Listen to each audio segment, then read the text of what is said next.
I don't know, but I've been told the Parthenon is mighty old. How old? We don't know. Well, that's real good, but needs improvement. Hi, everybody, and welcome to the Springfield Googleplex, the movie podcast for Simpson fans. Each week, we talk about a movie parodied on The Simpsons. Maybe it was The Simpsons that introduced us to the film.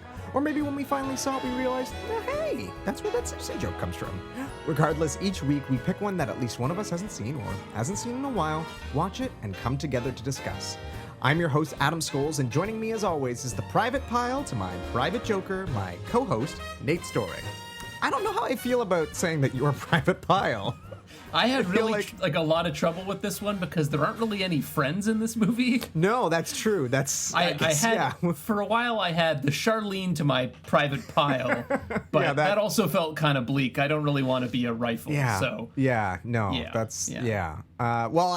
that end, if it wasn't clear from that introduction, this week we watched Stanley Kubrick's 1987 war classic, Full Metal Jacket. You might remember it from such Simpson episodes as Season 1's Bart the General, Season 2's Dead Pudding Society, Season 5's Sweet Seymour Skinner's Badass Song, Season 7's Sideshow Bob's Last Gleaming, and maybe Season 12's Hungry Hungry Homer. But today, specifically, we're going to be talking about Bart the General, which is the 5th episode of Season 1. We're going way back for this, which I gotta admit, Season 1 is kind of a blind spot for me, because I don't tend to rewatch these very much, because boy, oh boy, they haven't aged well. the animation in this one is really It's hit rough. and miss, but it's kind of an interesting episode, but like for a couple reasons. I mean, so there's a lot of firsts, right? The first time that Nelson Muntz shows up as a character, as well as Herman, the guy who runs the like military paraphernalia Supply shop? Yeah. Yeah. Yes. It's actually John Swartzwelder's first script for The Simpsons. So that's really cool, considering like how prolific he becomes in later times. And he's just such a character too. I mean, like they talk a lot about him in the commentary. Just, you know, this guy is a chain smoker. He used to drive a Cadillac to work, like this old vintage Cadillac. And back in the day, he would write in the diners of the San Fernando Valley, which is, you know, a particular area of Los Angeles, if you're familiar. Basically, he did that until they outlawed indoor smoking. And then he bought the diner booth from one of his coffee shops and installed it in his home to write and drink coffee and smoke. That's so that gives you like a glimpse into the mind of John Swartzwelder. That's maybe the coolest thing ever. And of course has a great deal of mystique around him, because there are, you know, for years there were rumors like maybe he's a pen name and not really an actual writer, and then they tried to get him on the commentaries and he refused, and then they finally did get him on a commentary, and then he pretended it wasn't. And so it's like, yeah, but allegedly he is a real guy. He really does exist, and he apparently has written a couple books, and in a bunch of the commentary tracks they talk about like how incredible his books are. And and he actually did an interview with the New York Times, like maybe even last year or something like that, which was a pretty big deal.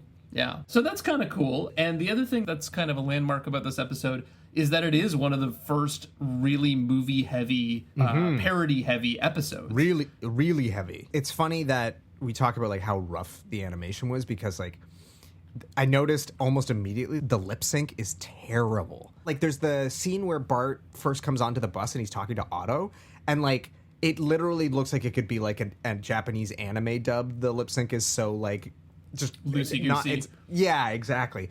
But then it was funny, the scene where Nelson just starts punching Bart in the face and all the different faces he's making. I immediately was like, I bet you this is a David Silverman episode. And sure enough, it was directed by David Silverman. So even in those early episodes where it's still a little bit janky and a little bit rough, it's nice to know that I can still like see the seeds of certain directors' styles. So totally. I mean, as much as it is kind of like rough, as we've said, it's also pretty ambitious, right? They do some really interesting cartoony stuff that would never happen on the show in later seasons in this one. Bart has a lot of fantasies in this episode where he's running from Nelson, and Nelson's huge, and, you know, there's those sort of like dream space that you see in like other cartoons, but not usually on The Simpsons anymore, because even now when like one of them has a fantasy, it feels weirdly grounded, I guess. Like I'm thinking of the land of chocolate, which like on one hand is obviously this like totally fantastical world, but everything follows the rules of physics and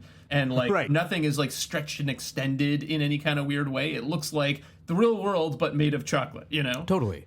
Well, and then one of the more cartoonish elements, but I thought it was a really funny gag that made me laugh every time, was when Bart would cough his hat up. Yeah, which, exactly. Again, is not that. That's not something they would do now because it is too cartoony. And like that was the thing that kind of struck me, is just like, you're right.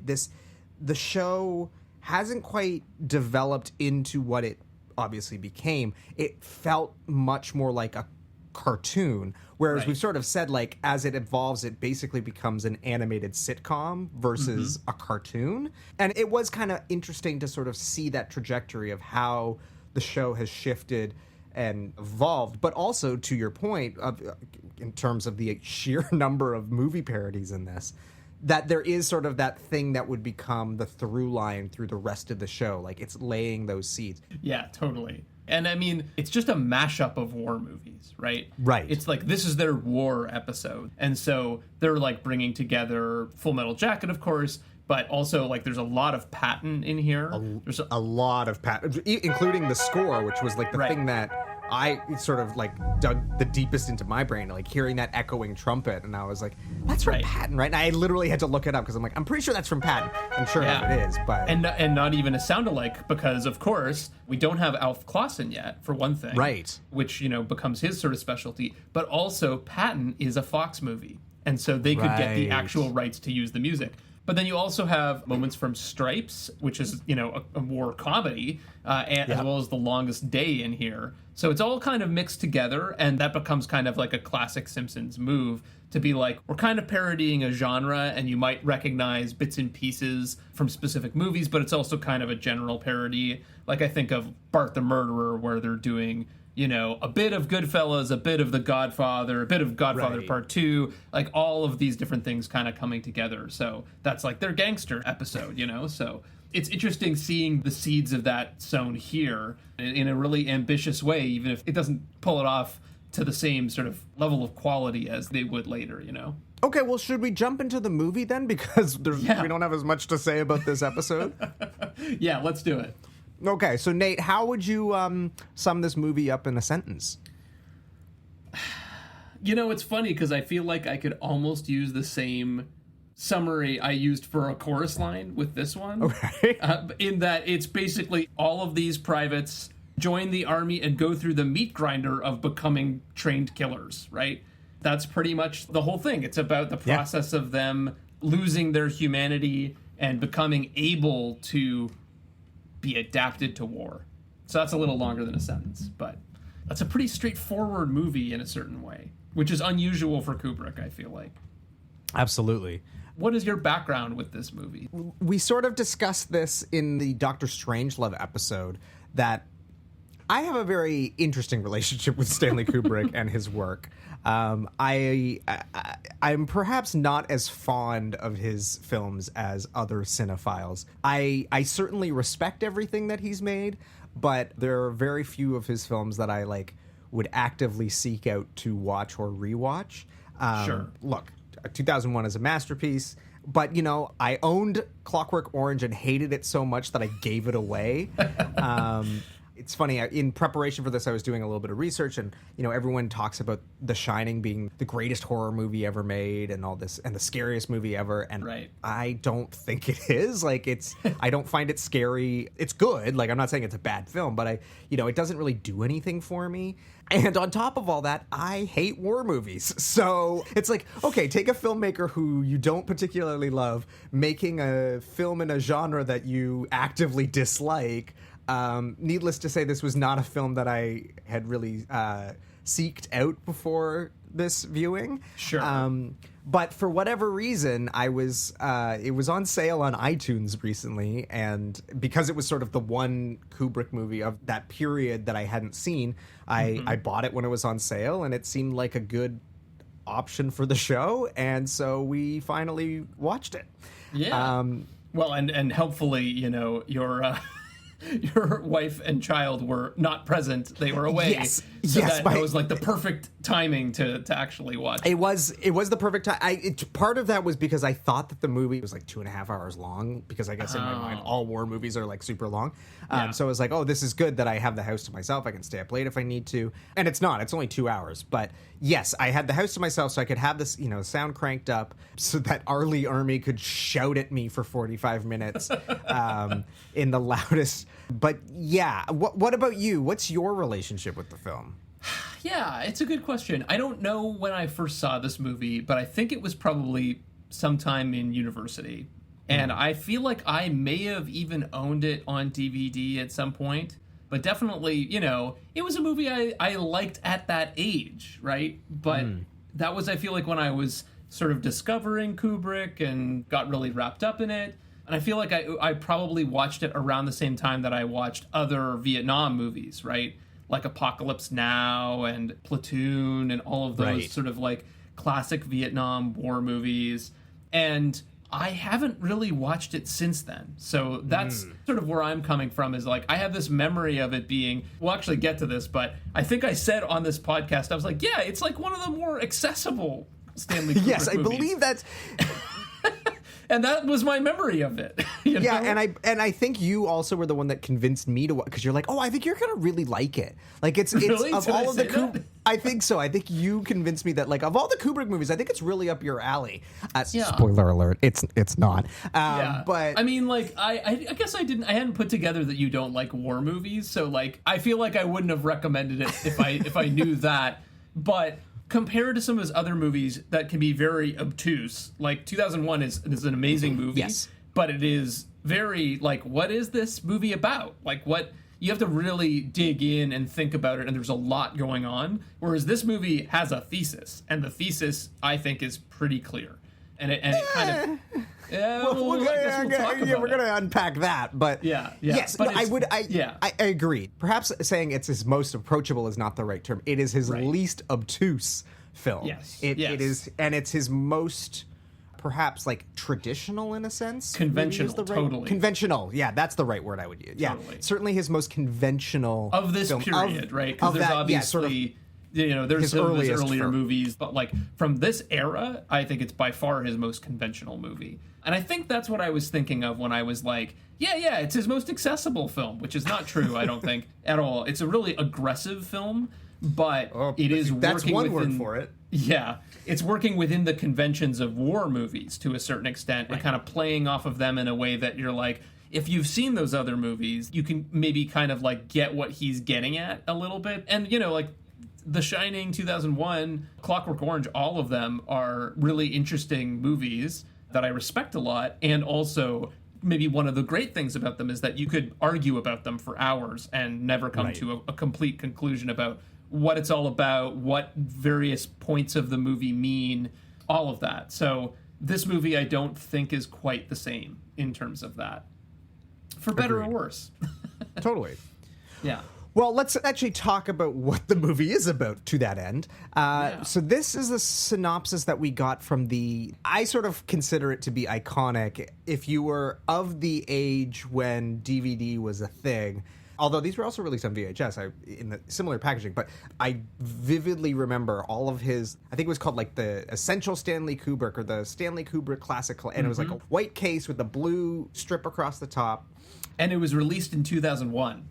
Which is also kind of just like a fun, I'm sure they were playing off of that with all the marketing. And the reason we're going DVD is because I looked up the VHSs, and every VHS cover I found had no plot description at all. It was just a series of quotes about how great the movie is. It has a wonderful tagline on the cover that says, "In Vietnam, the wind doesn't blow, it sucks." It's a terrible tagline for this movie. It sounds like it should be the tagline for Stripes. Or... Good Morning Vietnam or something. I don't know what the hell it has to do with this movie, but there you go. Anyway. So here's the official plot synopsis. A superb ensemble cast falls in for action in Stanley Kubrick's brilliant saga about the Vietnam War and the dehumanizing process that turns people into trained killers. Joker, Matthew Modine, Animal Mother, Adam Baldwin, Gomer, Vincent D'Onofrio. I like that they just call him Gomer, which like nobody, that's not what he is called in the film. But anyway, 8 Ball, Dorian Harewood, Cowboy, Arliss Howard, and more are all plunged into a boot camp hell pit bull by a leather-lung drill instructor, Lee Ermey, who views the would-be devil dogs as grunts, maggots, or something less. The action is savage, the story is unsparing, the dialogue spiked with scathing humor. Full Metal Jacket, from its rigors of basic training to its nightmare of combat in Huey City, scores a cinematic direct hit. How do you feel about that? Not great. I mean, it's not inaccurate, but I feel like it's missing the point somehow. Oh, interesting. Yeah, I think we're going to have to talk about what this movie's all about, but yeah, I mean, the thing that strikes me is the order in which they list the actors, because it's an odd combination of actors. I feel like 8 Ball, for example, doesn't even really speak that much in the movie. No. And Animal Mother's like introduced way late in the movie. Yeah, way later. Yeah, it's just it's weird. It kind of jumbles them all together. But I actually think it's not bad in terms of a summary of what this movie's all about. I think it's actually a really simple movie. It's a really straightforward movie. Yes, the plot of the film is very straightforward, and based on a little bit of research, and we'll obviously like dig into this a bit more, but like it's based on a book, and the book is split into I think like 3 acts, more or less, and the film is essentially just taking 2 of those acts, or like kind of combining Act 2 and 3 into the second half of the movie, because you've got the first, 45 minutes or so all take place at the training in Fort Paris. And then we transition to Vietnam to see, sort of what happens post-training. Structurally, it's a very straightforward story, which, as we sort of alluded to, is not necessarily par for the course for Mr. Kubrick. But I think that doesn't necessarily mean that the film itself is straightforward. Yeah. Fair enough. We'll dig into it, but let's talk a little bit about the background of this movie. Where did this come from? Because the thing I know about Kubrick is that for all his genius, he doesn't like to write original stories. He basically is always looking for some sort of material that he's going to adapt into the story he wants to tell. Exactly. Yeah, totally. That's one of the sort of through lines, I feel like, of his career for the most part. And, this is no exception. So as you said, it's based on a book by a guy named Gustav Hasford, I believe. It was a book called The Short Timers, which was published in 1979. And it's like you said, it's very, very similar to this movie in a lot of ways in terms of what the content is. First part's all about training at Parris Island, and the second and third parts take place in Vietnam. Both of them, I believe, this is just Wikipedia, but from what I read, it sounds like both of them involve a showdown with a sniper. So it makes a lot of sense that you might combine those 2 sections into one showdown with a sniper. But yeah, it was adapted by screenwriter Michael Herr, who was a former war correspondent and also the author of another Vietnam War novel called Dispatches, as well as Apocalypse Now. Yeah, I believe so my understanding is that, and if you're not super familiar with Apocalypse Now, basically the original screenplay was written by John Milius. The disastrous situation of filming that movie. They then came up with this idea of having this voiceover, and Michael Herr was brought in to write the voiceover for all of the Martin Sheen characters' dialogue. So he didn't write the rest of the screenplay. He just wrote. He just made it all make sense. Exactly. He was the one who was brought in to okay, we got to put this together somehow. So that's my understanding anyway. Yeah, totally. And so in terms of what attracted Kubrick to this source material, I was listening to some interviews with him, and he basically said that the book doesn't have a lot of the kind of heart-to-heart scenes that you usually get in war stories, where, one of the characters will open up about their father or their wife back home or something like that, right? And the book doesn't have any of that, and Kubrick respected that it didn't try to ingratiate itself with the audience. That's the word that he keeps using again and again. Right. He doesn't like movies that ingratiate themselves with the audience and didn't want to do that. And so he saw that in this source material. This was one quote I found where he said, "The question becomes, are you giving them, the audience, something to make them a little happier, or are you putting in something that is inherently true to the material? Are people behaving the way we all really behave, or are they behaving the way we would like them to behave?" That was sort of his the way that he sees the characters in this movie. Because, you know, as we all know, sometimes you don't say all the things you wished you said, and you don't open up, and you don't process your emotions, and maybe especially in the context of war. And so I think that was the thing that he sort of latched onto in this book. Another interesting sort of aspect of this movie is that there are a lot of new faces. So on the production side, you have Douglas Milsome is the DP of this movie. This is his first feature film as a DP. Wow. Which is pretty incredible, I think. It's one of the sort of real highlights of the film. Absolutely. He worked with John Alcott, who was Kubrick's former DP on A Clockwork Orange and The Shining. Okay. So that's sort of how he found his way in. Very similarly, the editor, also first-time editor for feature film. He worked on previous Kubrick works, I think in particular The Shining, as a sound assistant, and then also helped him cut the TV versions of some of his films, and sort of kept pushing Impressed until him. he was let in. Yeah. Interesting. This is this sort of transition point of these new people coming onto the crew. The other crew member that's worth noting is the composer of the film. Did you recognize the name Abigail Mead? No, and I was like, oh, I would have just, because he worked with Wendy Carlos for the last couple films, I just assumed, oh, he's going to use her again, and then he doesn't, so I was like, oh, interesting, okay. So Abigail Mead is a pseudonym for his daughter, Vivian Kubrick, who also, did documentaries about him. Yep. She was also a filmmaker, but yeah, she was a composer, and this is her first film as a composer. Interesting. So again, this is this weird sort of front door kind of film that is bringing in all these new voices. The same is true when you look at the cast. So Matthew Modine had definitely done some work before this. One of his better known roles was in this movie Birdie, which is also about Vietnam vets, but I don't think it takes place in Vietnam. I think it's more sort of like what happens when you come home. He was also in some other really silly looking movies one was Streamers, which is a Robert Altman movie. Okay. And another one called Private School, which seems to be like a teen sex comedy, basically. Of course.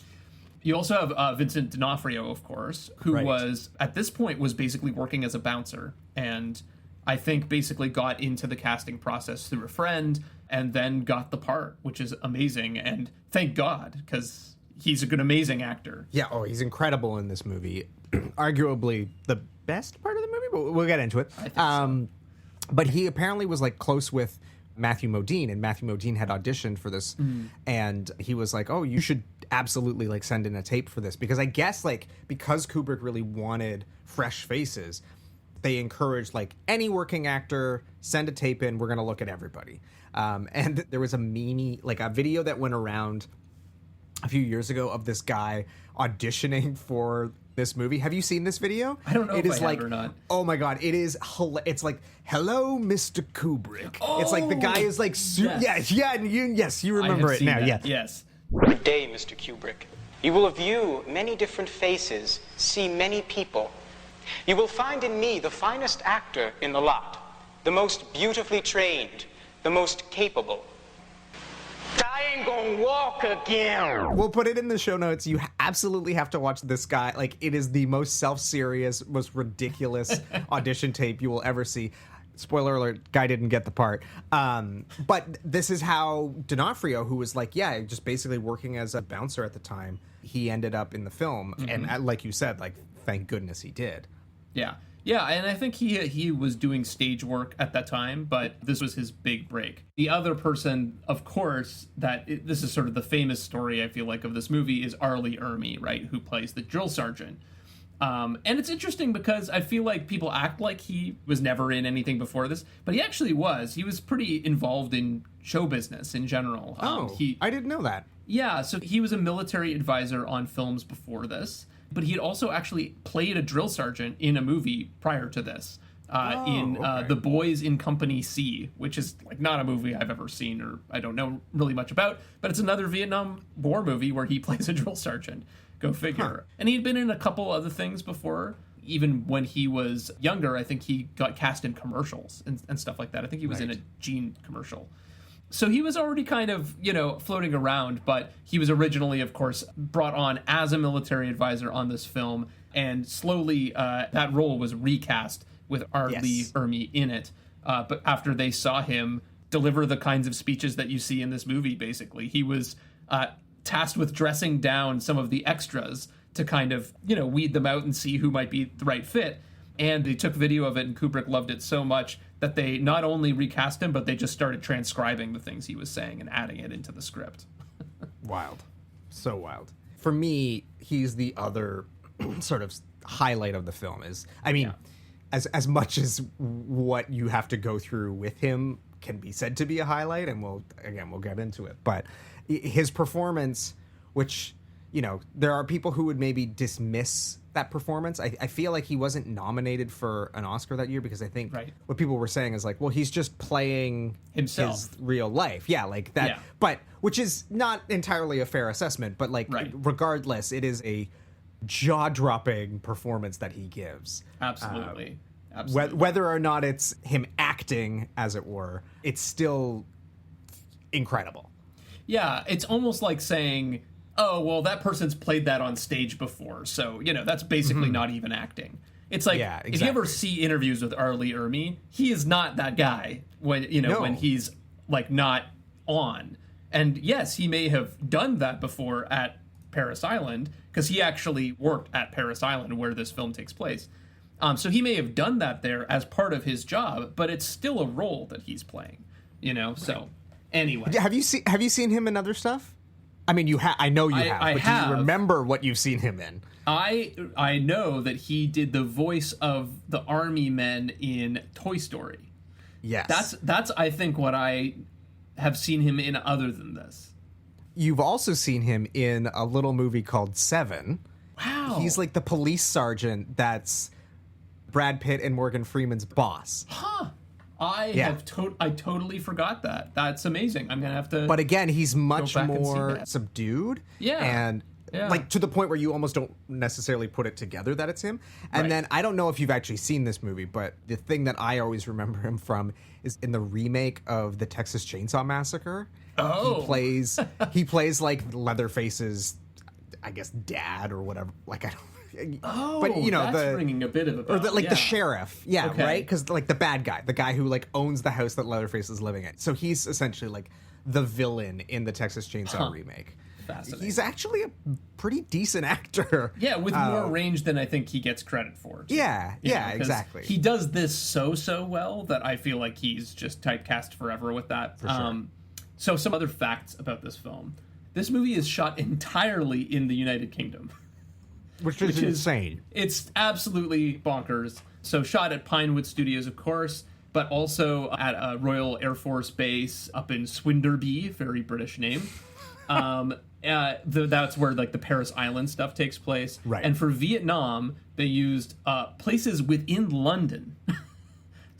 Which is nuts. Yeah, the Isle of Dogs is where a lot of the stuff in the sort of city takes place before they get to the battle scenes.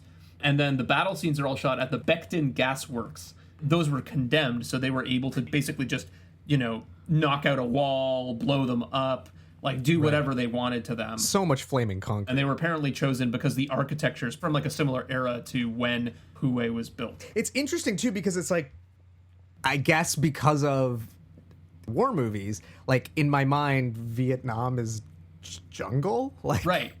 Yeah, that's so the way it was the war weird to movies see, always show it. Right? Like Apocalypse Now, Platoon, like all of these movies are sort of set in the jungles of Vietnam. Right. And so to see a city is just like, it's kind of arresting and just like to see this different visuals.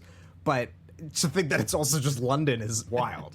Yeah. And I heard that they would like, in some scenes, they would have to add extra smoke because if they didn't, like, if the smoke cleared, you could literally see like Big Ben in the distance or whatever. So totally. They had to be very strategic about the sets. And they also used a lot of things like just putting in shipping containers and stuff like that and stacking them up around the edges of the set so you can't see what's behind it. But the other thing, of course, with these sets is that they had to dress them. So they ended up buying 120,000 pounds, as in money, of pound sterling, yeah. Yes, of tropical foliage, including 200 palm trees from Spain.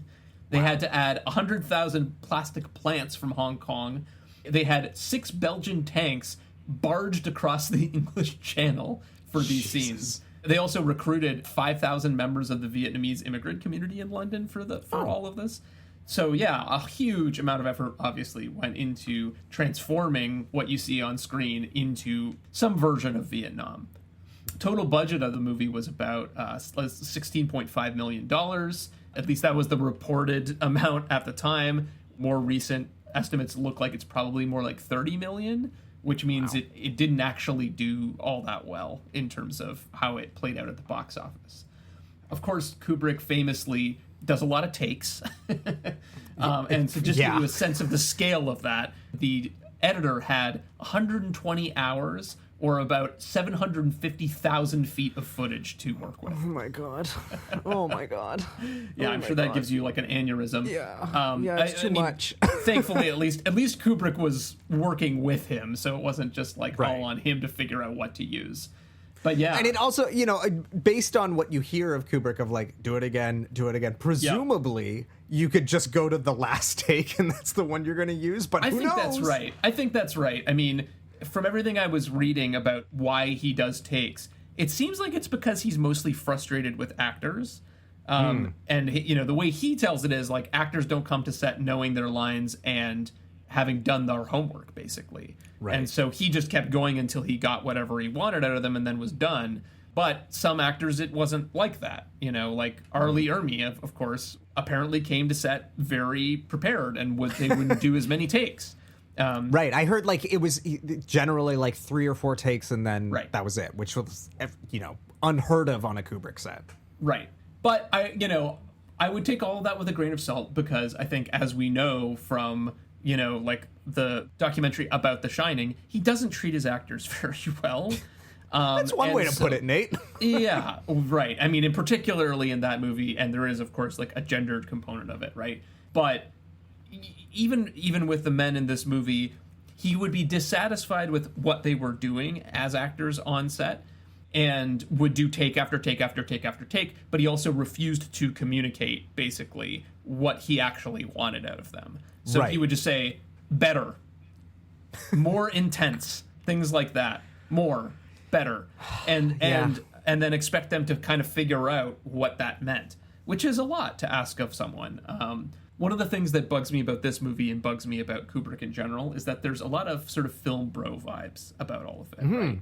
Of people being like, oh man, he was such a perfectionist, like everything is so intentional and it's so great that he did all of these takes because he wanted to get everything just so. And it's like, well, actually, maybe he could have just been like a better people person. And actually like learned how to communicate with people, because guess what? That's actually part of the job of being a director. So I don't want to valorize that stuff too much. No, and I think this is what has always driven me crazy about Kubrick is just like, for me anyways, I'm not going to sit here and pretend like I'm better than Stanley Kubrick. I am not. And I do think that he has made some incredible works, and certainly within even the works I dislike, there are moments that I do think are brilliant. But there's a bit of this idea of just like, you can be told someone's a genius so many times and then you start to go, okay, but why? Like, I've never really been able to understand the why of it. And that's really what I want to dig into this movie is like, why did he even make this movie? But we'll talk about that next. But yeah, I think there's just sort of, I'll never forget when I was watching, I can't remember which movie it was, but it was a David Fincher movie, I believe. It was in the commentary and he's talking about something. And he just sort of says, like, people like to read a lot of meaning into this shot. I just thought it looked cool. Right. And, like, that sort of opened up my brain. And, like, I was just like, how many people have spent hours analyzing, like, The Shining, for example. There's that whole Room 247 or whatever it's called. Yeah. Which is, like, this 2-hour documentary of people, like, over-analyzing The Shining. And I'm like, maybe he just, like, thought that the carpet looked cool and he used it. Like, or, oh, yeah, every mistake is, like, 100% intentional. And it's like, or maybe he just made a mistake and you, like, reading. I don't know. There's just something to it that, to me anyway, that perfectionism, I don't want to say it doesn't seem warranted, but, like, I've never had this sort of emotional connection with any of his works to go, like, yeah, it took 147 takes, but man, what he got was worth it. Like, I never really have felt that with any of his films. A lot of his films kind of leave me cold in that like I admire the technical precision, but they don't do anything for me emotionally. And again, I'm really destroying any credit that I have here, but like it's kind of how I feel about Wes Anderson's movies too. Yeah, like I admire the precision, but like they don't really do much for me. It's a really good analogy. Yeah. Well, so it's interesting. I feel the same way about that. I like Wes Anderson better than you do, I think. But I actually, over the years, have soured a bit on him as well. And it is partly for exactly what you're saying, which is that I don't feel any emotional connection to his movies, really.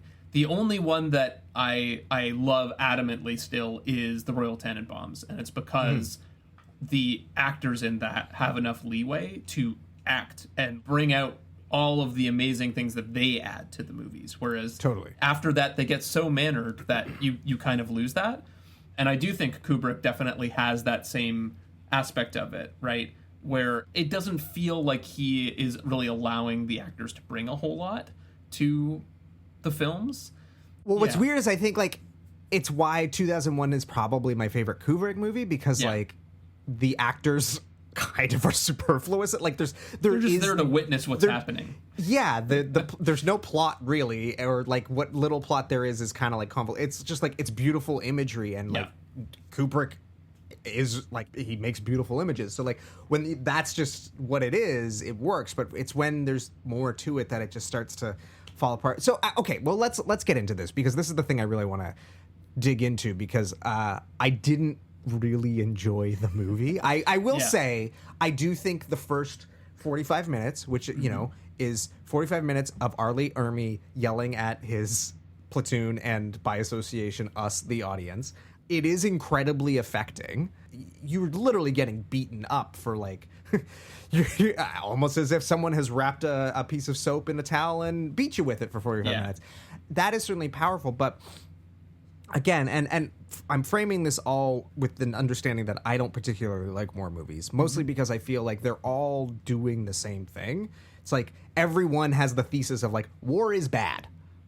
Discuss. Like, well, they do in the 70s and the 60s, you know. Yes, I guess that's more what it is. I don't really like Vietnam War movies. There have been war movies about World War II or World War I that I do find at least interesting. All Quiet on the Western Front, which came out last year, which is, you know, now the third adaptation of that book. Right. That was a film that I actually found extremely powerful because of the way in which it humanized the quote-unquote villains. Because it's told from the perspective of Germany, who are obviously not the victors of that war. And so like that at least was interesting to me, because it again, it kind of humanizes the people that that have been dehumanized through media for decades now. But with this movie, I was trying to understand what Kubrick was trying to say. Like, and not only that, knowing that this was the film that comes out after Apocalypse Now, which, you know, was so heralded as this like brilliant Vietnam film. This comes out in the 80s, which is insane. Like in my mind, it's a 70s film, because like that's the kind of movies that were being made in the 70s. But no, it comes out in the late 80s, which is wild. Yeah. Especially when you consider other movies of the period. Like you think of 80s movies and they're all like horror movies and like sexy teen romps. But like, well, and like, so I wrote down what was nominated for Best Picture this year, right? Okay. Just for exactly the point of comparison that you're making. The Last Emperor won. Yeah. Okay. Broadcast News. Okay. Fatal Attraction came out the same year as this movie. Cool. Hope and Glory, which is interesting, another war movie, which I thought was British, but anyway. And Moonstruck. Okay. So like that's Moonstruck all is a great out. movie. yeah, good movies. But all of that is coming out when this movie came out, which 100% feels 10 years older than it is. Yeah. Yeah, it's just so but all this is to say, like, as I'm watching it, I'm like, okay,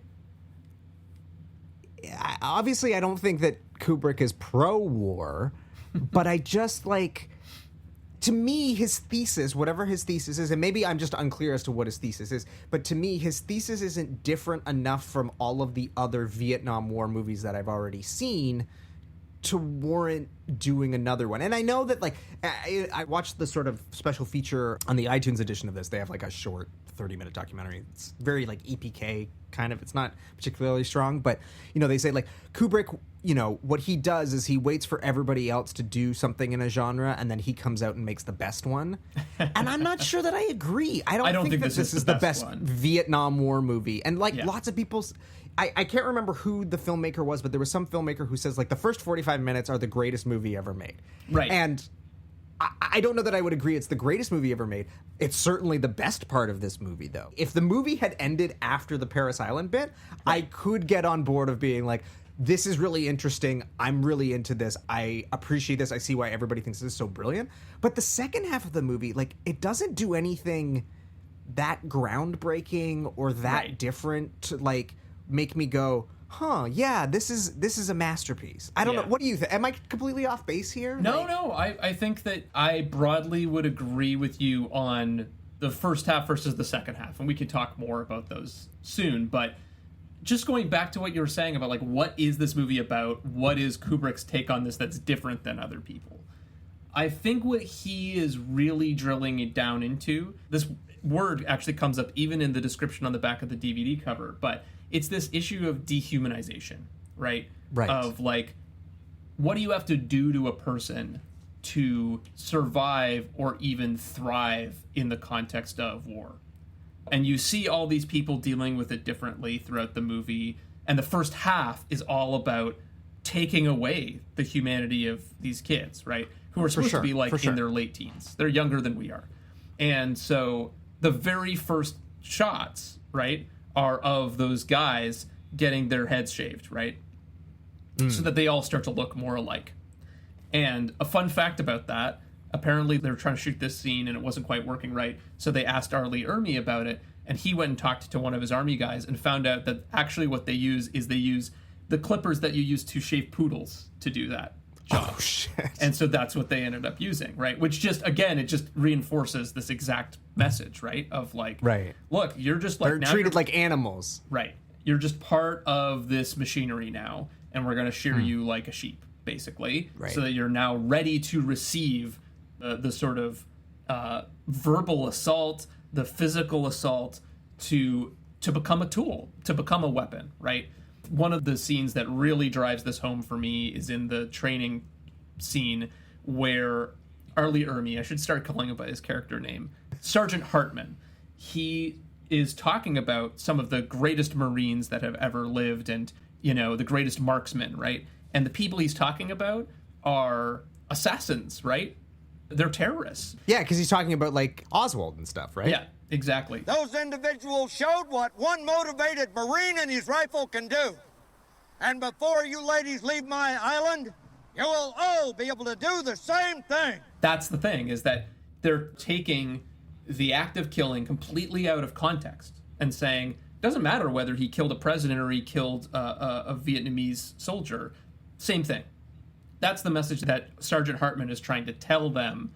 And then we see exactly how that goes with Private Pyle, right? And he becomes a killer, but in a way that is, like, unpredictable. But I think that that's the core thesis, is that in order to survive in war, people have to lose their humanity. And the latter half of the movie doesn't do a very good job of continuing that thesis until the very, very, very end.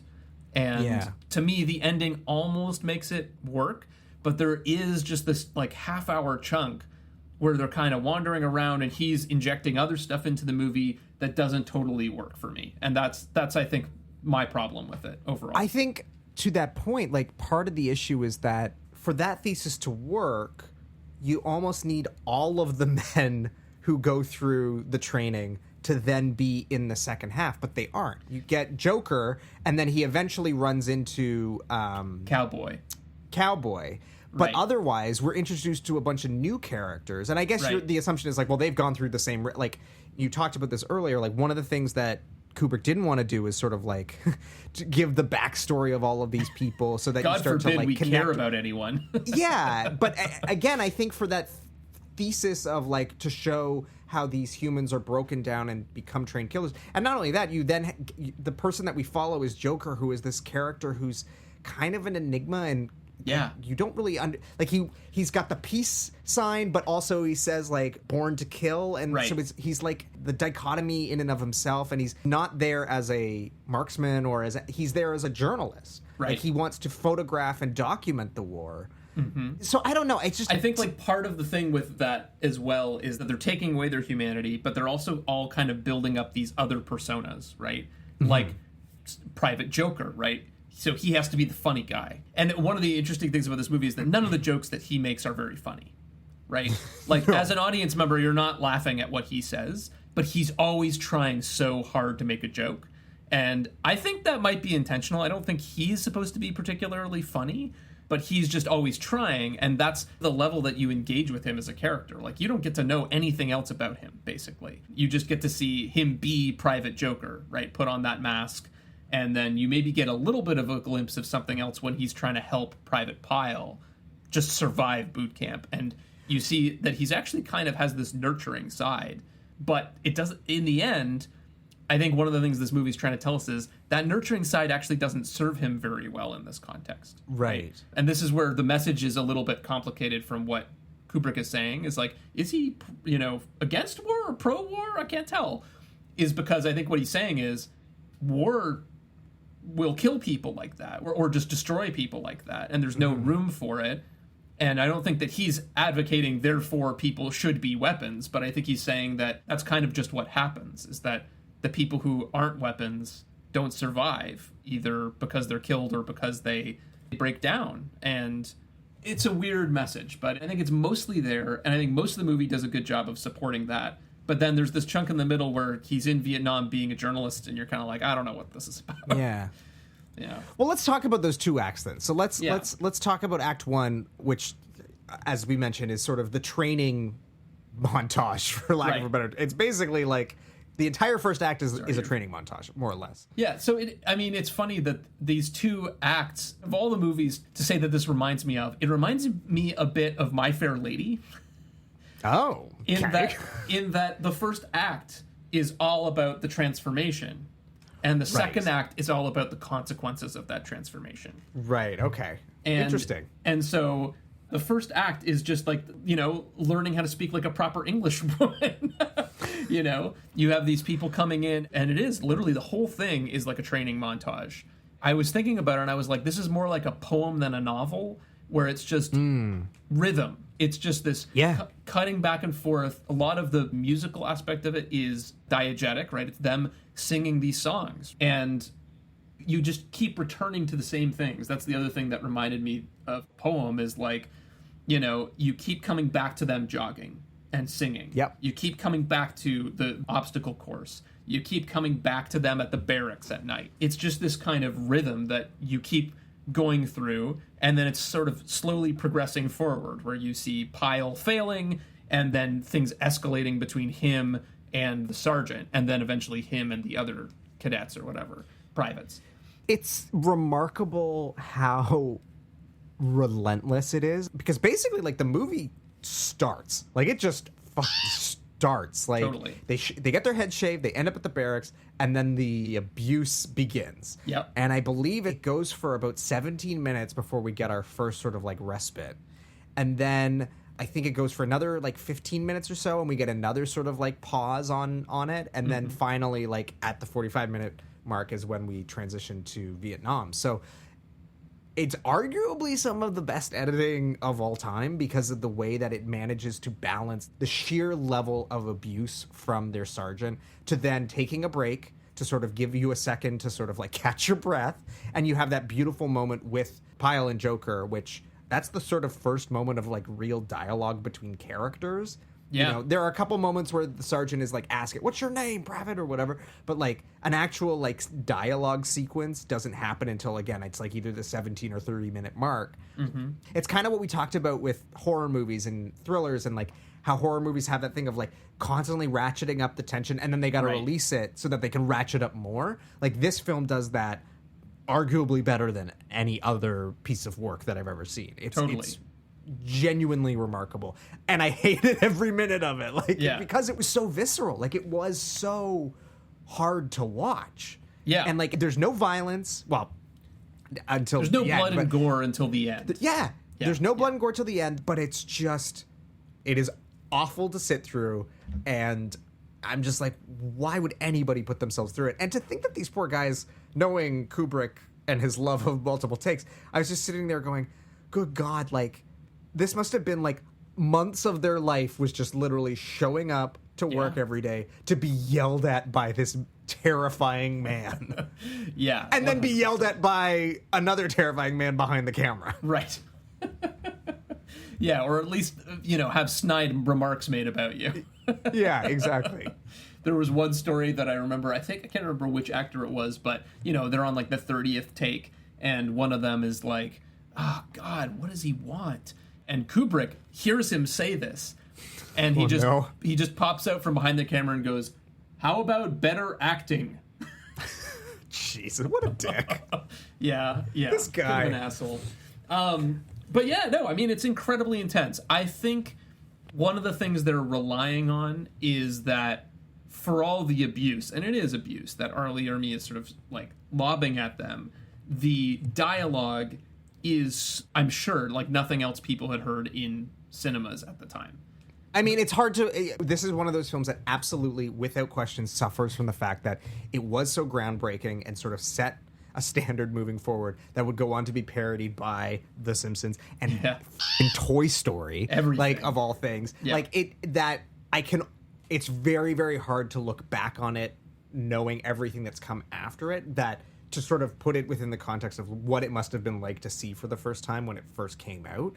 But, it must have been unlike anything people had ever heard before. Right, because it's like, there is a level of creativity in what he's saying to them that is just like, this is where that sort of film bro vibe kind of comes in a little bit too, is that it's just so outrageous, the things that he's saying to them, right? He just is throwing around racial slurs and homophobic remarks and all of these things that just kind of made any semblance of, all that stuff was always below the surface. Or not always, but often below the surface in movies and kind of played out in stereotypes and prejudices and things like that. And he just makes it's all on the surface. And we're just going to be totally explicit about it and put it all out there. And it must have really freaked people out. But also, again, the level of creativity combined with that is just so unusual, And so I think he's really relying on that to get you through how kind of horrific it is, Yeah, so well, there's a level of perverse entertainment to it. Totally. Yeah. But ironically, like, again, I would say this is far more horrifying than The Shining, to me anyway. Yeah. I find this much more disturbing and difficult to watch than I ever found that film to be. Yeah. And also, I think the first half of this movie, to me, is more horrifying than the second half of this movie. Oh, 100%. 100%. Which is really interesting. When they get to Vietnam, all of the air is out of the balloon, in my opinion. And it starts to feel more just like another war movie in some ways. The urban setting makes it feel a little different, but it's kind of a lot of the same sort of tropes until they get to the very end. But it's interesting even like what The Simpsons takes from this, right? Right. I feel like the stuff that's parodied twice in The Simpsons is the jogging scenes. And just, that sort of rolling shot, right? That like slow dolly shot of them just jogging, and they stay perfectly in the same place in the frame, and you have Ermey jogging alongside them, leading them in a call and response song, right? And The Simpsons do that in Bart the General, and they also do that in Sweet Seymour Skinner's badass song, where Skinner's the one leading it and is very upset by how rude these songs are and makes them change the lyrics. I met a woman in Paris, France, had a big hole in her underpants. Wait. Who's peddling that level of filth? Oh, mercy. I love that episode. I love the idea of Skinner being Ermey because they couldn't be more diametrically opposed. Totally different. Total polar opposites. Yeah, other than the fact that he's also a hard ass. Well, yes. But yeah, very different temperaments. And then the other thing that does, from this section, that does make it into The Simpsons, which we've covered on this show, is from Dead Pudding Society, which, is mostly a parody of The Karate Kid, But there's the scene that you really love. No, come on! Give your putter a name. What? Come on, give it a name. Mr. Putter. No, your putter's name is Charlene. Did you know that was a parody of this movie at the time? No, it wasn't. Literally, when I was watching Full Metal Jacket, and when they say you have to name your gun. What's this weapon's name, Private Pyle? Sir, the private's weapon's name is Charlene, sir. I literally had one of those like eureka moments of like, oh my god, that's where that came from. Like it's such a throwaway line that like had we not discussed it in season 1, I don't think I would have even made the connection. But because we had already talked about it, I was like, that cannot be a coincidence. Totally. No. I think that's 100% an intentional reference. One of the funny things, I guess, is that like that's actually in the movie is such a sinister moment because he basically is like, this rifle is now your girlfriend, your wife, your whatever, and you're going to go to sleep with it and say a prayer where you're going to have to like talk about how much you love your rifle. This is my rifle. There are many like it, but this one is mine. Again, it's a scary moment, right? It gets to the sort of underlying dread and horror of this whole section, which of course ends with Private Pyle losing it, basically. Well, yeah, I want to talk about D'Onofrio because, again, outside of Ermey, I think he's generally considered to gives the best performance in the film. It's an iconic performance. He literally says, like, if it weren't for Stanley Kubrick, I wouldn't be working. Like, his performance in this gets him gigs for the rest of time. Yeah. What is your read on him? Like, what are your thoughts? Because I do think he gives an incredible performance, but I do want to talk about one thing in particular. But before we get into that, I just want to get your thoughts on it. He has such an interesting transformation in this movie where he goes from being this soft and childlike character to someone who's obviously capable of murder, not even in the context of war. But the transformation is so gradual in some ways that you really buy it, I think. It feels very believable that this same person could be both of those things. In some ways, it's even more resonant now in an era when we have mass shootings on a regular basis in the United States especially. You understand why a character like that would snap and do what he did. But the performance, I think, is really the key, is that he's able to hit all of those different notes where you go from being, at some points you're very sympathetic with him, at other points you kind of understand the frustration that others have, and then he can be downright scary too. And it's pretty incredible, I think, that he can elicit all of those reactions from the audience. Yeah, the image of him giving the trademark Kubrick stare of just like looking down it is chilling, terrifying. But having said that, it's interesting, in this documentary I watched, they talk about his performance and how incredible it is. And then they cut to what I think is maybe my least favorite moment of this whole section, which is when he sort of says like, "Hi, Joker." And for me, that final section where he finally snaps, there are moments of it that totally work for me. Like when he starts reciting, "This is my rifle. There are many like it, but this one is mine." That's terrifying. And then obviously when he does finally snap and murder his sergeant is terrifying. But there are a few moments where he's just a little too scenery chewy for me and like crosses into like Hannibal Lecter territory, which like in Silence of the Lambs, I'm okay with that. But like in this very grounded, realistic movie, for him to be giving like movie star villainy it just feels a little too over the top for Kubrick being, you know, the perfectionist that he was. I was like, this is a little extra for me. However, again, I think across the board, outside of these couple of moments, his performance is remarkable. The scene that still gives me chills is after he's beaten with the soap and he's just writhing in pain saying how much it hurts. I mean, that completely broke me. And then you cut to Joker putting his fingers in his ears. That whole sort of cutting back and forth is really something. Yeah, I hear what you're saying. To me, it feels very much in the same family as The Shining, of like what Jack Nicholson gets to in that movie. But the difference being that is a very slow burn movie where he has a whole movie to get to that point and you feel like it's believable. And I feel like with D'Onofrio, he's doing it in a very compressed time frame. I think they start to hint at it like after that scene with the soap, or maybe it's after the scene with the donut, I can't remember, but there's a turning point where essentially he starts being like, I'm going to work harder, and he finds out he's good with the rifle, and he is starting to kind of shape up and learn how to do his drills and all this kind of stuff, but like his demeanor changes a lot, and you start to be like, this is a little scary. And so for me, by the time you get to the bathroom, I think even the first time when I saw it, I was like, yeah, he clearly snapped, and this takes it to a kind of supernatural place almost, but it didn't feel totally out of the blue either.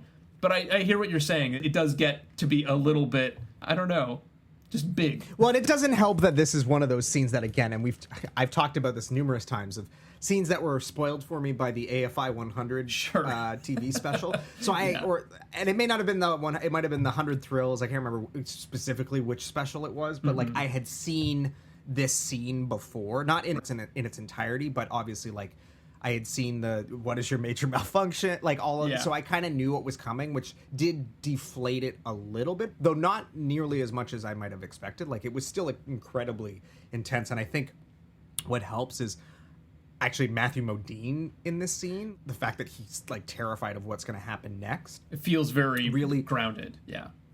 It really helps sell that entire thing. And then not only that, just I was not really anticipating the level of gore that we were going to get when he finally does die by suicide. That was just pretty next level stuff. Yeah. I actually came across a fact about how they did that, which I thought was pretty interesting. Matthew Modine was actually the one who came up with the idea for this, because they kept trying to do it with squibs, and they couldn't get it to work. They couldn't get it to look right. And so Matthew Modine was like, oh, William Friedkin did this thing in To Live and Die in L.A. My boy Billy. Yeah, our buddy Billy. And basically what they did instead of a squib was they actually launched fake blood and spaghetti at his face. They actually put all of that in a 3-foot-long pipe and just like shot it out with pressurized air. And then they cut out a few frames. Interesting. So, yeah, but man, I mean, what an effect, because it really is pretty brutal, even though it is very short. This movie has some gore to it, but it is, for the most part, pretty judicious, I feel like, about how things are deployed. It doesn't feel gratuitous necessarily, but it is intense. Like, it is supposed to be violent. Yeah. You know? But I found this moment much more impactful than any of the... I don't know if it's just because it's been done to death at this point, but all of the sort of like slow motion sniper shots in the second act, they were almost like comical to me. There was this like a silliness to it that I don't know what it was, but I was just like, okay, this is too much. It comes back to like, what is he trying to say here? What's with the style here? Like the rest of the film is very grounded and almost like at times it is documentary, like including, obviously there are moments when like a documentary crew is literally there. Right. But then to go to this like hyper stylized, super slow motion and like close-ups, I don't know, this movie is, that second act especially, it just, there's something about it that isn't working for me. I don't want to say it feels sloppy. I can't put my finger on it. I'm not sure like if it's just me and my dislove of war movies and sort of like antipathy to Kubrick, but... Well, I think we may find our answer to that question in the second act. But before we go there, I have to ask, did you notice anything strange about this scene? I mean, other than the obvious things. I mean, obviously, like the color is interesting. Like it's lit with this blue light. It's supposed to be moonlight, obviously. Yeah, it makes it kind of surreal for sure. There's that. Yeah, it gives it a surreal eeriness. No, I don't recall noticing anything different. So the toilets in the bathroom have no walls around them and are facing each other just a few, like about a meter apart. Okay, yeah. Now that you point that out, yes. Which is like not at all how a real bathroom would be set out. You may not even be allowed to set it up like that. But But, you know, I'm sure it's partly like an aesthetic thing, but Stanley Kubrick said also of this, that this was just sort of like one of the few areas where they took some poetic license and he just thought that it was funny and grotesque. Yeah. I mean, now that you mention it, yeah, you're right. That it, like, I never clocked that doesn't make sense, but you're right. Like, that, could you imagine, like... Yeah, because like, it makes you, when you notice it, it makes you think about the experience of, like, you're in a room in this barrack with, like, 30 other guys or whatever. Yeah. And if you all had to go to the bathroom at once, you'd be facing each other while you take a dump. Yeah. So it's just that is a little bit of Kubrick humor, I feel like, thrown in here. So let's talk about Act 2, because I do think this is where a lot of people kind of find some flaws with this movie, right? Right. It's definitely where it really stops working for me, is pretty much from moment one of the second act. I'm like, what are we doing? What are we doing here? Right? Yeah. Well, because it opens with this bizarre moment of a sex worker approaching them, right, to proposition them, I suppose. Yeah. And she starts saying "me so horny," which I immediately think of that song that samples that. Yes. Which actually, like, that was only like 2 years after this movie came out, I think. It was like really soon afterwards. But yeah, that line, again, talking about, number one, this movie really suffering from being parodied or being sampled in this case, and just kind of being part of pop culture in general. But that line in particular really makes this scene very cringy, for one thing. And then also, you just can't stop thinking about all the ways that line has come up before in that song, which is called "Me So Horny" by the 2 Live Crew, I think. But it's also, you know, I'm not sure about this one, but I think it might also be referenced in The Simpsons. In Hungry Hungry Homer, one of the famous lines from that episode is Homer leaning into the mic and going, "Me so hungry." Right. So is that from this? Don't know. I couldn't find any. I mean, that could be an is. instance of them referencing the song, which is coming, like, right. So, you know, or by circular. That point, that's a later episode within our scope of things, and so it may also have just been kind of in the culture by that point, where it maybe wasn't an intentional thing, but it's just it's floating out there in the pop culture ether when you're writing, you know. But yeah, this scene is out there in the world, and you know, it reminded me a lot of the conversation we had when we were watching You Only Live Twice, around just like all the racism in that movie and the way that it's all caught up in sexism, the way that Asian women are depicted in that movie. And this, number one, this obviously is falling into the same trap, but also that line in particular became such a tool of coming after Asian women in the real world, right? You know, I found this article by Tuk Nguyen about how, you know, she experienced this growing up, you know, people saying that to her and other Asian women in, like, the film industry having this experience of, you know, someone trying to pick them up using that line, or just saying it in a public place, or all of that kind of stuff, or on the schoolyard, right? And so it kind of just has this really ugly afterlife that, watching this scene, especially because it does pretty much nothing for the movie, it's kind of like, what a bummer that you end this very powerful, complicated but powerful first act, and then you immediately launch into this bullshit. Like, what the hell is this? Well, and not only that, it's then like the scene is punctuated by someone steals his camera and then does like a crazy karate flip, and then he does like a kind of racist, like mocking karate move. Like, it's, and again, I can't tell if it's meant to be a criticism of racism towards the Vietnam people, or if it's meant to be played straight. Like, this is, or all this of is the ultimately above, just, right? But you can't have your cake and eat it too, you know?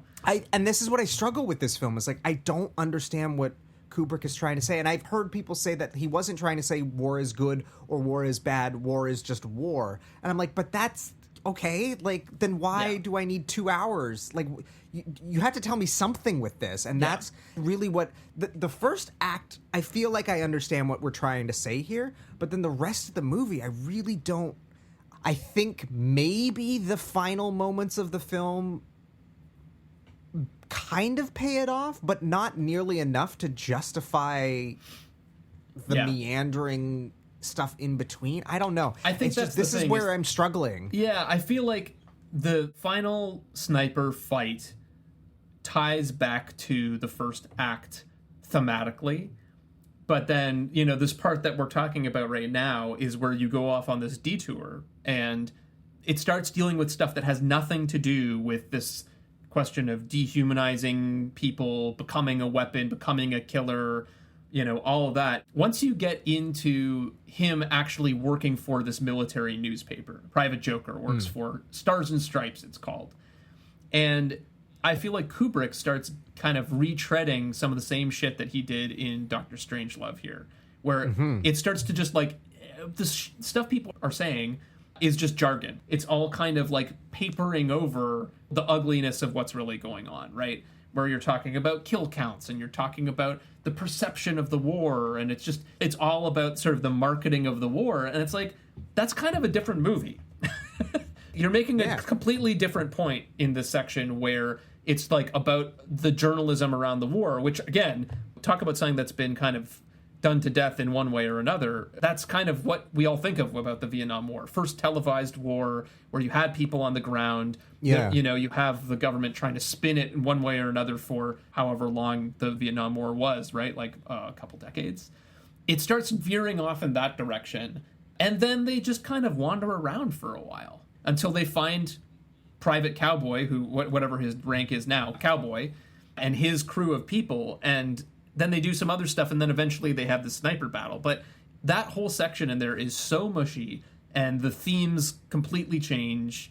I don't really know what to make of all of that stuff. Well, and it's interesting because this reminds me, and I hadn't really even thought about this until now, is that this is actually his third movie about war. Yeah. Because he makes Paths of Glory in 1957, which I haven't seen, so I can't really say, like, what is he trying to say with that. But then he makes Dr. Strangelove, which is all about the absurdity of war. Like, that's clearly the thesis. It's like, this is totally absurd. Mm-hmm. And then we get to here, and again, it's like, is it the absurdity of war? Is it the absurdity of violence? Is it that the violence is meaning? Like, but why are we retreading, making, again, to this idea of like, oh, he waits until everybody else does it and then he does it the best way. But like, this is his third war film. Granted, each one is kind of about a different war. And different types of war. Yeah, Paths of Glory is World War I. Dr. Strangelove is the Cold War. But like, why is he retreading this sort of area again? What is he trying to say differently this time? One of the things I've seen said about this movie a lot, or the way it relates to other films that he's made, is just this idea that he's really interested in this idea of perfect systems going haywire, right? And so this is sort of another play on that same theme, right? Of like Dr. Strangelove, it's this whole idea of like game theory. We know how everyone's going to act in these situations and everything's fail-safe. It's all going to go according to plan. And then, of course, it goes disastrously wrong and the bomb goes off, right? Same thing with this, where it's like the first half's all about the military training. It's this perfect system for creating killers, right? People who are adapted to war. And then you get to Vietnam and it's a mess. They're not winning. And not only are they not winning, but they're losing in the most barbaric fashion where they're just killing civilians. They're just kind of overrunning the country. So I think that is part of why he's retreading it, is because this is kind of like a lifelong obsession with this theme of like the best laid plans, right? Humans have this idea that we're going to fix it once and for all, and we have this perfect system, it's all going to work, and then inevitably that's not how it works out. And sometimes that's kind of funny, sometimes that's terrifying, you know?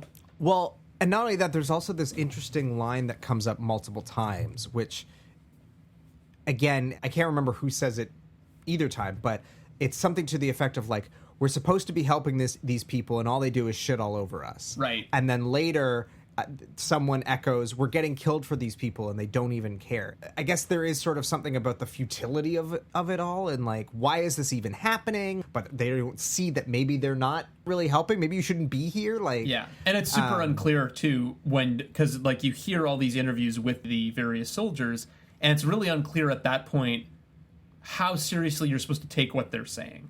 Are they just feeding a line to the reporters? Are we supposed to be like, these people are saying nothing, you know? Or are we supposed to be like hanging on their every word and being like, oh wow, they're making some really good points? Completely unclear what the intent is to me. Some of them I feel like it's supposed to be more obvious that like we're not supposed to trust what they're saying. But like with that sentence that you brought up in particular, it's like, I don't know what Kubrick wants us to think about that. or if he's just kind of laying it out there as something that someone said and we can think whatever we want of it, which seems to be sort of his philosophy with this movie. But yeah, it starts to become really inscrutable, and it does feel like issues that have been dealt with elsewhere, and better and in a more complete sort of way than we get here.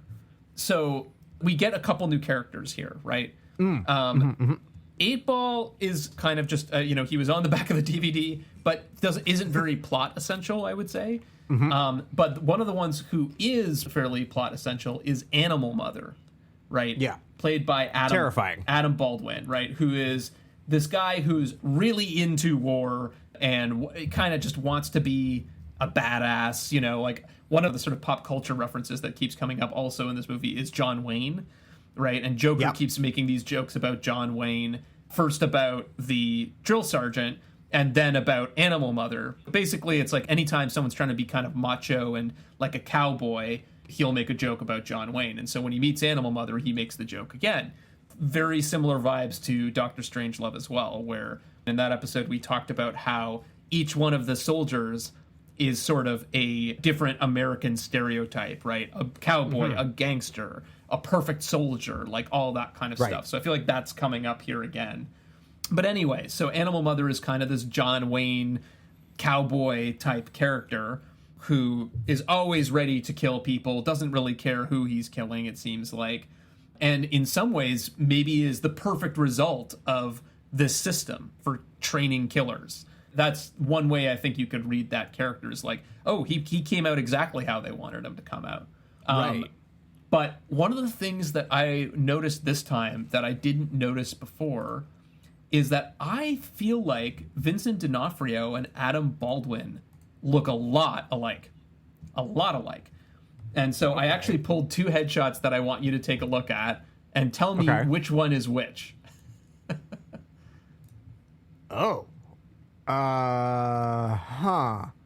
These are two different actors. This is Adam Baldwin and Vincent D'Onofrio, two different actors. These shots are taken from movies that came out 1 year apart. Okay. I'm going to say... Oh, my God. I'm going to guess headshot 1 is D'Onofrio and headshot 2 is Baldwin? No, you got it backwards. Oh, my God. Isn't that crazy? They look so much alike in those. I never made that connection during the movie, but looking at these two, I literally cannot tell them apart. Yeah, so wow. I mean, the shots I have are, one is from Deadbolt in 1992, and that has Adam Baldwin in it, and the other one's from Dying Young in 1991 with Vincent D'Onofrio. And in those movies in particular, I mean, I chose them to make a point, but they look almost identical in those movies. Yeah. But even in this, I was sort of noticing just certain similarities. Like their teeth are very similar. Their eyes are very similar. Well, that's what I was trying. I was like looking at their teeth and being like, can I tell the difference from, and that's why I was like, this is the same actor. Yeah. They both have this weird crooked snaggletooth. And so like, this is one of those instances where I'm kind of like, is this just a coincidence? Or is this Kubrick, the master of details, trying to draw a connection of some kind, right? Right. That had Joker not snapped, he would have become Animal Mother. Or, if Pyle didn't snap, yeah. Oh, yeah, yes, Pyle. Yeah. Excuse me. Or somehow he's reborn, metaphorically. Right. Interesting. Not literally. Interesting. But even in the beginning, at some point, the sergeant, is finally starting to get proud of Pyle, and he says, you're reborn hard. I don't know. There's some kind of weird connection there. I mean, and again, maybe it's just a coincidence and I'm just drawing the connection. But that's the most interesting theory I think I've heard to date for this. This is interesting enough to make me go, oh, maybe there's something more to this movie. Okay. Maybe. Or maybe it's maybe not. Maybe it's just me drawing a connection that's not there. I mean, again, there is something about Kubrick's movies that invites us to do that.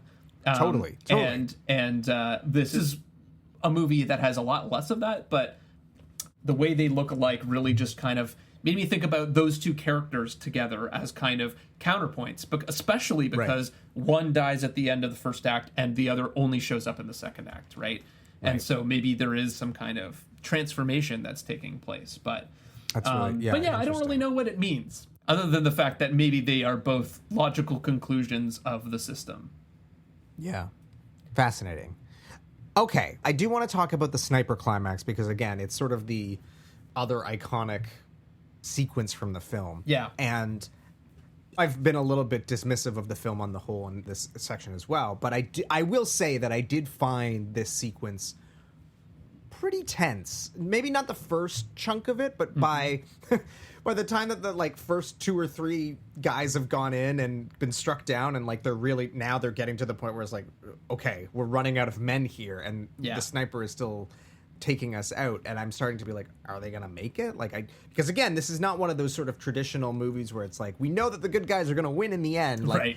Really, anything could have happened. And it is also beautifully shot, all of that stuff with the flaming buildings, and like, I think the cinematography in this section shines the brightest. Yeah. And then you get this sort of horrifying reveal of who the sniper is. Right. And that it's this like young woman. Yeah. And then, of course, she begs to be killed. There was a lot to unpack in this sequence. And I don't know that it ever rose to the level of that first 45 minutes. Yeah. And I said earlier, I'm not sure that this ending saves the film for me. Yeah. But it at least makes me not want to just dismiss it entirely. Right. Right. I think because they're able to make the connection back to the beginning at the end, it definitely strengthens the whole piece overall, for sure. And yeah, the way that scene sort of resolves, right, is that they find out that it's this young girl who's the sniper. I want to say in the book or in the script, she's supposed to be like 12, like very young. Yeah, she's supposed to be very young. I think Animal Mother shoots her, so she's wounded, and she's like praying and then asks them to kill her, and eventually Joker's the one who shoots her. My read on this is that Joker thought his training was done after Paris Island. Right. But he wasn't actually done his training until he committed murder. Right. That is when he finally is a killer, literally in this case, right? And that he is actually adapted for being part of the war. But is he? Look, it's murder. Yeah. There's no two ways about it. But it's also a mercy kill. Yeah. Like, he's not able to... He sees her turn around, and he's not the one to fire upon her. Right. You know, he only commits this act when he's given permission by her, which I think, again, this sort of speaks to this dichotomy of this character of the peace/born to kill. Like, he's torn. Killing someone, but it's because he's been given permission and because she's suffering and he wants to put her out of her misery. Yeah. There's something interesting here that Kubrick is trying to say, you know, in that, like, yes, he is a murderer. Yeah. But I'm not sure. I think you're giving that character too much credit. Okay. Fair enough. I'll give a little more evidence. So one of the things that happens in the second half is when they're talking amongst themselves, a bunch of the new soldiers and plus Joker and Rafter Man, another new character. And one of them is talking about the 1,000-yard stare, right? And he sort of says, like, this is this look that real Marines get, like when they've been in the shit too long. That's sort of what he says, and when they've killed too many people and all of that kind of stuff. And in that moment, in the reaction shot from Joker, you see him suddenly have this 1,000-yard stare in a way that is a transformation, again, right, from what he was before. The other sort of motif throughout this movie is this phrase, world of shit, which comes up 3 times in the movie. The first time, I believe, is when they first get their rifles and they're at the shooting range, and he says something like, "You will not kill. You will become dead, Marine.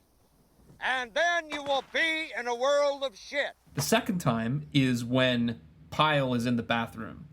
And what Joker says to him is he says, "Leonard, if Hartman comes in here and catches us, we'll both be in a world of shit." And Pyle says, "I am in a world of shit." The last time that you hear it is in the final narration of the movie, when you hear Joker and he says, "I'm in a world of shit. Yes, but I am alive." and I am not afraid. So it's this sort of, it has this sort of transformation throughout the movie of like being in trouble, and then Pyle being like, I'm in a world of shit and I can't take it anymore, to Joker at the end saying basically like, I am now fully adapted. I am now part of the world of shit. I'm not afraid. I'm fine. I can deal with this now. But, you know, at what cost? I think the implication is that he is now fully dehumanized and is now a weapon of war. And now he can march with his buddies and sing the Mickey Mouse Club song through, like, the burning ruins of Vietnam. I think that's what the movie is about. And if that's true, like I said, I think it makes it in some ways the most straightforward of Kubrick's movies. That's my read on it. Well, it's interesting too that Animal Mother, this clearly utterly insane maniacal guy, is the one who insists that Joker has to do the mercy kill. Right. Like, maybe you're right. Maybe I'm giving him too much credit. I don't know. Again, this is the Kubrick thing, right? Like, there are layers here for people to unpack, and there's no one clear answer. But yeah, I don't know, man. It's a tough ending. I mean, I think the thing is that, like, there's a part of us as viewers of film that want Joker to be the hero, the protagonist, right? The person that we can relate to, that is more human than the others, that is more whatever, that we can put ourselves into. And I think Kubrick is actively resisting that and is making a point of trying to be like, no, do not relate to Joker. He is not relate to any of these people. Yeah. He's just someone you're watching, and you are not going to find out anything about him, whether it's his history or it's his interior life. You're not going to know. So I feel like at the end, that's another reason why I feel like I'm leaning towards this maybe more pessimistic reading, that like he doesn't get out of it. He doesn't come out of this experience with his humanity. But yeah, sorry, that's a real downer. And on that note, no. So Adam, did you spot any parts that felt like Simpsons jokes in this movie? I mean, not.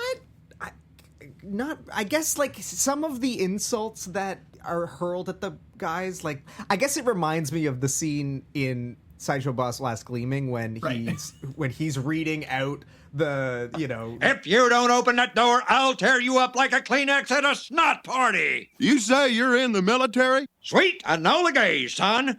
I'm gonna come in there and corpse you up, and mail you to mama. That kind of is in my mind, but on the whole, this movie is far too horrifying to be funny. Yeah.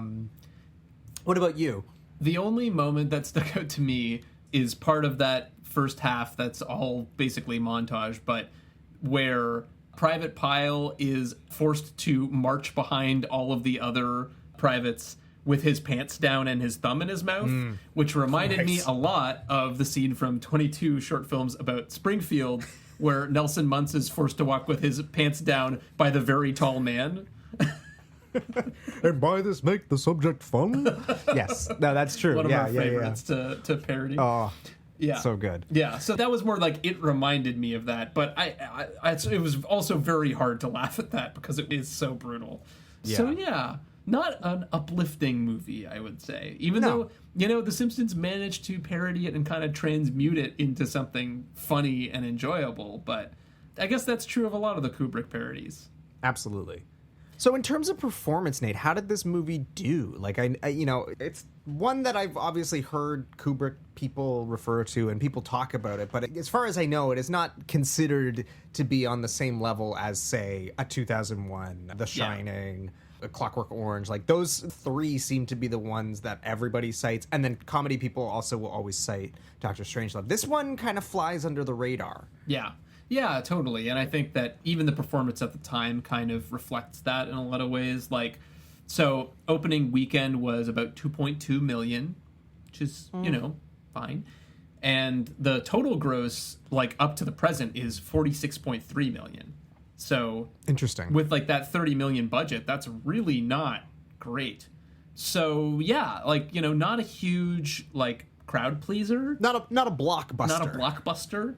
And even in terms of like the sort of critical reception too, didn't really win a lot of awards. It was nominated for Best Adapted Screenplay at the Oscars. nominated for Best Sound and Best Special Effects at the BAFTAs, which is interesting, Best Special Effects. That's pretty much it on the awards front. You know, critics were split. Some liked it, some didn't. A lot of the same points that we've already brought up around unbalance between the first half and the second half. That was the big criticism. And, you know, whether or not this felt like Vietnam, whether or not this had something to say about Vietnam, those were all sort of questions people had. I think it's looked back on more fondly than it was even at the time. Yeah. I mean, it does give me a great deal of comfort knowing that Roger Ebert referred to the film as being strangely shapeless. Right. So I feel you're in good company. I'm in good company in my assessment of this movie, that, you know, it's not that it's a bad movie. It's just like, it doesn't quite have that firm grasp on what it's trying to do like his earlier work seems to. Yeah, totally. Well, on that note, I mean, should we talk about what our sort of verdicts are here? You sound dissatisfied. Look, I mean, this is one of those films where I appreciate the technical skill, I appreciate the performances, but it does nothing for me. Yeah. And I that's on me. I'm also now old enough and seen enough movies and like to understand the difference between like good and bad and then like personal taste, right? Like I don't think this is a bad film by any means. Like I can't say that it is badly made or badly constructed. It's messy at times. It doesn't speak to me, but I don't think these kind of movies do. Yeah. I famously also don't really like Apocalypse Now. I find the documentary about the making of Apocalypse Now fascinating. Sure. All this to say, like, this is definitely not my cup of tea, but there's certainly things here to unpack and stuff that I had, you know, never ever sort of seen before or since. Yeah. Yeah, and I mean, honestly, like, I liked this movie less than I remembered liking it. And I think there is a good argument that this is one of the lesser Kubricks in a lot of ways. Okay. I think that a lot of his other, especially his later movies, are just more interesting. They just show you places and people that are not like things you've seen before. Whereas this does feel very conventional. As much as I know he's bending the conventions of the war movies, not showing you all the warm and fuzzy stuff to kind of make it easier and more palatable, it still feels a lot like just a war movie in a lot of ways. You know, at the beginning of this, I sort of presented this theory that people had of like Kubrick waits to do a genre or a type of movie and then he makes the best one. Would you say that this is or no. Not so much? I would not say that this is the best Vietnam War movie, let's say, is the genre. I don't know if I could tell you what is. I do like Apocalypse Now. It is also a very flawed movie, but interesting as well and beautiful and horrific in its own way. I haven't seen Platoon in a very long time, and I think I'd have to rewatch that to actually have an uninformed opinion on it. And then I don't know if there are any others that I would put in the same sort of category of like masterpiece contenders in terms of the, like Vietnam War movies. I mean, I think The Deer Hunter is considered to be, but again, I've never seen it, so I don't really know. I have seen The Deer Hunter. I listened to a podcast episode of Unspooled that really changed my mind about that movie. I used to kind of like it, and now I can't unsee what they talked about in that episode, which Fair is enough. Just the fact that it's incredibly contrived and actually is based in pretty much nothing about the Vietnam War. It's completely fabricated. And from that perspective, the idea that that is a representation of the Vietnam War is kind of terrible. And so I can't kind of unsee that one. But yeah, like among those, I don't know if Full Metal Jacket totally holds up for me. Again, that first half I think is incredible. It really does work for me. And I am one of those people that I do think I get a bit of a perverse enjoyment out of watching that, even though it's also terrifying and has a terrifying conclusion.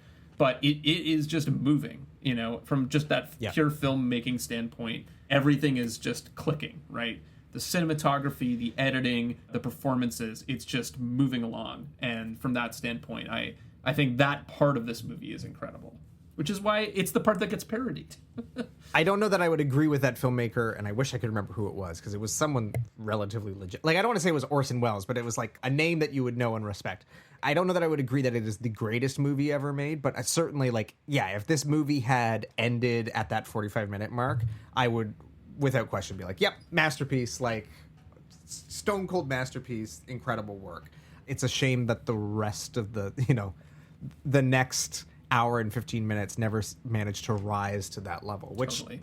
Just sort of speaks maybe to how strong that first 45 minutes are. So, if you really want to see what Full Metal Jacket is all about, like, those first 45 minutes is the best way to do it, and then, like, move on with your day. Mm-hmm. I feel like it's also one of those things, like, it's been parodied to death, and the parodies really are so close to, like, the actual thing that it's not like you're sort of going, oh, this is where that came from. It's just like, I don't know that I feel I took much away from the experience. Yeah. What about you? Because you said, you had obviously seen it before, but you sort of saying that you maybe like it less than you remembered. Yeah. Last time I saw it, I was young, and I feel like I took more entertainment value out of it when I first saw it. And now, as an adult, I'm kind of like, this is a really brutal movie, and to your point, I'm not sure what I get out of it is worth subjecting myself to it. And right. I agree that, honestly, the first act is basically a short story unto itself. And, like, you could 100% just watch that first act, and it's a complete story, in my opinion. Well, and it's tough, too, because, like you said, like, the two best performances are only in the first act. Exactly. And then, like I not to say that Matthew Modine is bad in the film, but, like, he doesn't really... He's not... His character doesn't give him enough to demonstrate his skill, frankly. Because, again, the whole point is that you're not supposed to get into this character's head. You're not supposed to know anything about him. So you don't feel an attachment to him, which is... It can be intentional and still be very difficult to deal with. Yeah. Yeah, I mean, I actually kind of agree. I think for most people, I would not recommend this movie. If you really care a lot about Kubrick's films, you'll find more here to chew on. All of those connections that we were talking about, like D'Onofrio's performance echoing Jack Nicholson in The Shining, or another perfect system going awry. You'll get more of that here, but if you're not one of those people and you're not studying the Vietnam War in film, then I don't know that you need to see this one, to be honest. I think that the parodies take out of this movie what is the most memorable. What about extra credit? Do you have any thoughts on what you would recommend, especially as someone who's maybe not as interested in war movies? The thing I'll recommend, it's not even a film that I particularly love, but are you familiar with MASH? Yeah. Like either the movie or the TV series? Yeah. I've never seen either, but I know that I know of interesting. them. Okay, so MASH the TV series was something that I vividly remember watching for whatever reason at my grandfather's house. My grandparents lived in Peterborough, which some of your mom's family from Peterborough as well? Yeah. So, if we were going for the weekend, my sister and I would be in school, my dad would be working, so we'd have dinner and then drive up to my grandfather's house.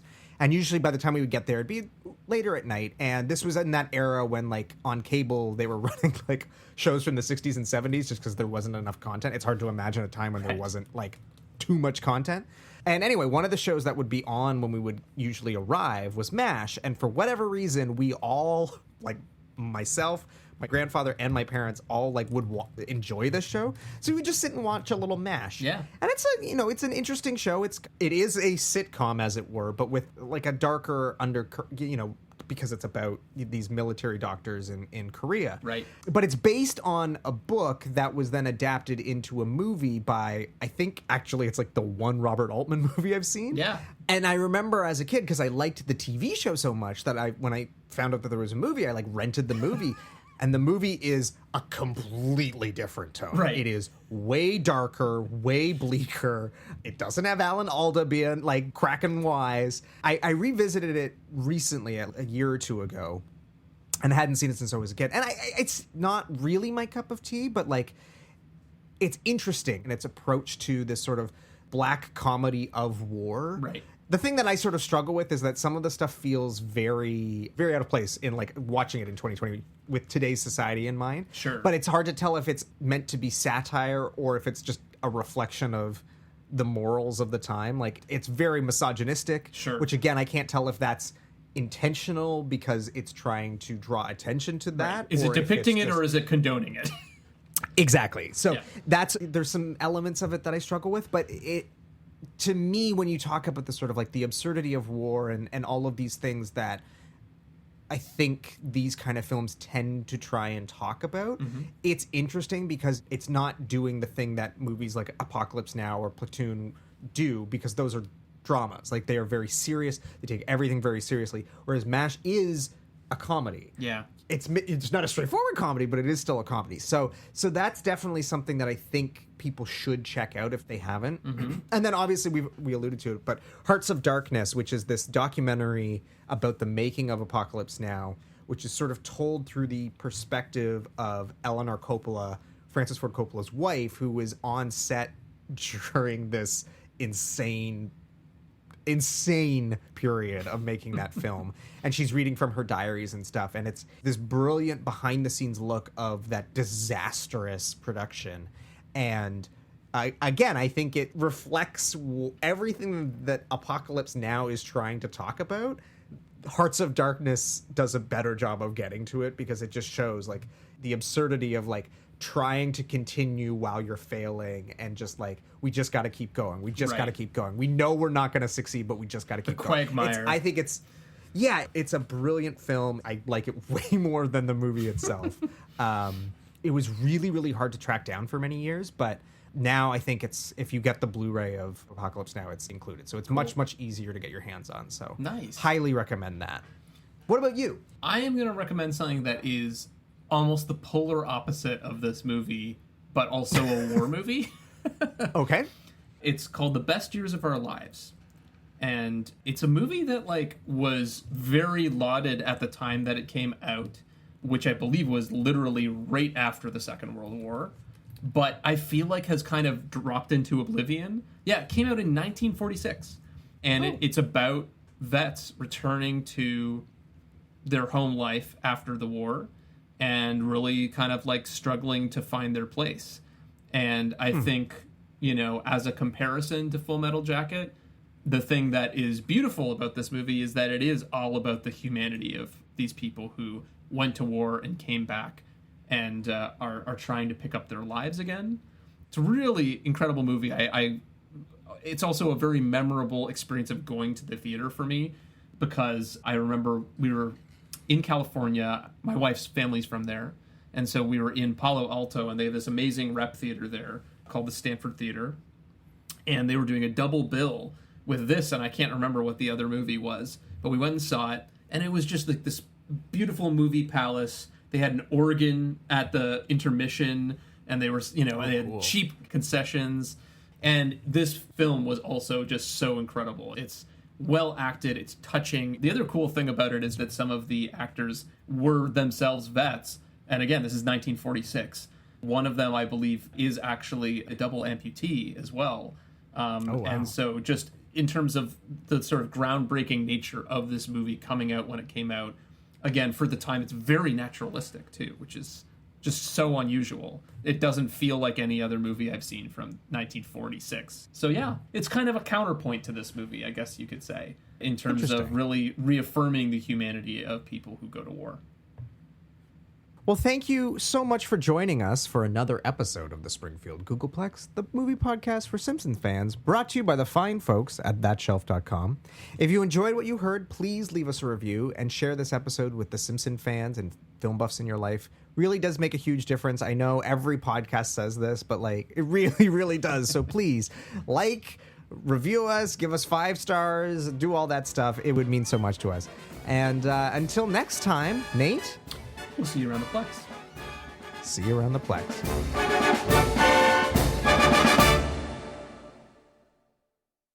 Did I ever tell you my Matthew Modine story? No, you didn't.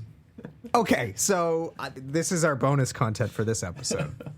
So in the early days of Twitter, because I was on Twitter very early. Not like the earliest, but I joined in like 2007 because I think it blew up at like South by Southwest that year. Sure. Like everybody was using it to sort of like meet up and talk about what they were seeing. So that's when I signed up. So I was on there very, very early days, to the point where like when bigger names would join, they didn't really know who or what to follow. For whatever reason, Matthew Modine started following me on Twitter. Oh. Wow. And yes, and would every once in a while like chime in on something I would tweet. Like, I guess he wasn't following enough people to like not see me in his feed. And so like one day I had made some comment about like reality TV on MTV being like the worst, and he followed up with like, yeah, more like brain rot or something. I can't remember exactly what it was, but it was something to the effect of like, yeah, it's not reality TV. It's literally just rotting our brains. And I was like, okay, Matthew Modine, weird thing to like chime in on, but okay. Didn't think anything of it. And then like a month or two later, I got sick. So I tweeted, $60 on cold medicine. I'm nothing if not dedicated to kicking its ass.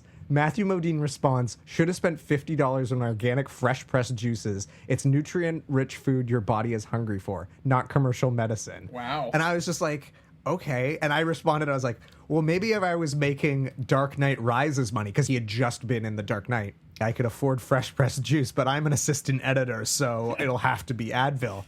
And then I wrote, but I do appreciate you looking out for me. P.S. I believe in the Batman, because that was the line in... Dark Knight. Someone else then weighed in, I guess, calling him out for like what he said, because it says at Lee Sharon, at Adam Scholes, just trying to help out a fellow human. Anyway, so we had like this little Twitter back and forth, but it was just like this surreal moment of like, I am literally nobody. Why is Matthew Modine trying to like poke the bear? So anyway, that's my Matthew Modine. Twitter was a small world back when it was still Twitter and young. Yeah. Fresh pressed juices. There you go. Fresh pressed juices. Healthy guy, that Matthew Modine. Yeah, who knew?